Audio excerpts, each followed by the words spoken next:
Halo, pernahkah kamu mendengar tentang teori humanistik? Kira-kira bagaimana ya penerapannya dalam proses pembelajaran? Semuanya akan terjawab dalam video ini. Teori humanistik dalam pembelajaran.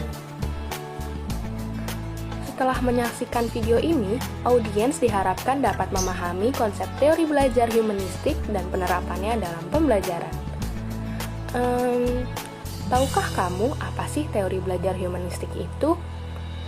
Teori belajar humanistik adalah proses memanusiakan manusia di mana seorang individu diharapkan dapat menggali kemampuannya untuk diterapkan dalam lingkungan.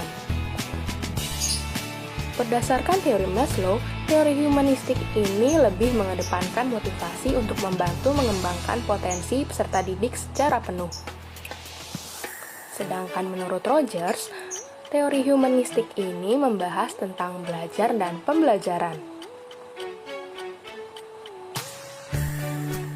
Tahukah kamu bahwa dalam memenuhi kebutuhan itu ada tingkatannya? Ya, teori Maslow mengatakan bahwa kebutuhan itu terdiri dari 5 tingkatan, di mana kebutuhan tingkat rendah harus dipenuhi terlebih dahulu sebelum kebutuhan tingkat tinggi dapat mempengaruhi perilaku kita. Kira-kira kebutuhannya seperti apa sih? Yuk kita bahas. Kebutuhan yang paling rendah dalam hierarki adalah kebutuhan fisiologis. Kebutuhan inilah yang pasti kita penuhi terlebih dahulu, karena jika tidak terpenuhi, maka kita tidak bisa memenuhi kebutuhan yang lainnya.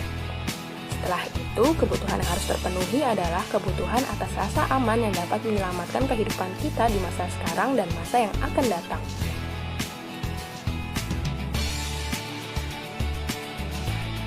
Kita hidup pastinya tidak sendirian kan?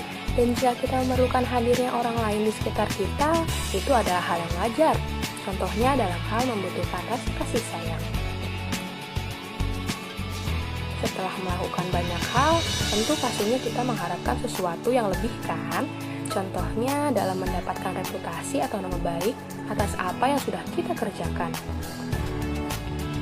Dan kebutuhan yang paling tinggi pada hierarki adalah kebutuhan aktualisasi diri atau menggali dan mengembangkan potensi yang ada pada diri kita sesuai dengan minat dan bakat yang kita miliki. Selain hierarki kebutuhan, kecenderungan aktualisasi juga berperan dalam teori humanistik ini loh.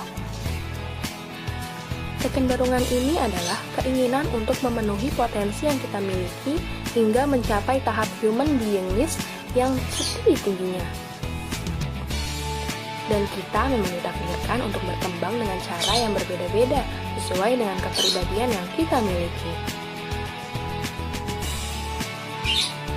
Dan ternyata, lingkungan belajar juga dapat mempengaruhi aktualisasi diri kita loh. Dan dalam bukunya, Rogers mengatakan bahwa pengalaman belajar memiliki relevansi atau hubungan dengan semua orang yang ada di sekitar kita. Dan berikut ini adalah penerapan teori humanistik dalam pembelajaran.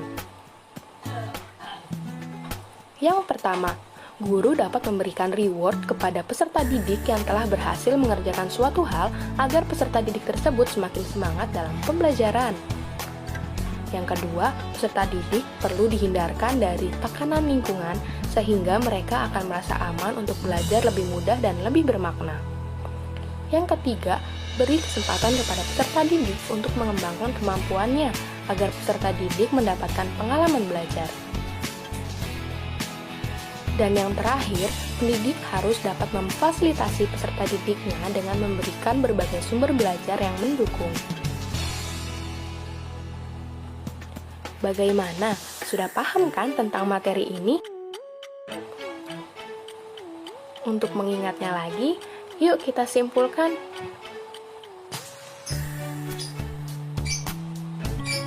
Sebagian besar tindakan manusia mewakili upaya untuk memenuhi kebutuhan bersifat hierarki atau tingkatan.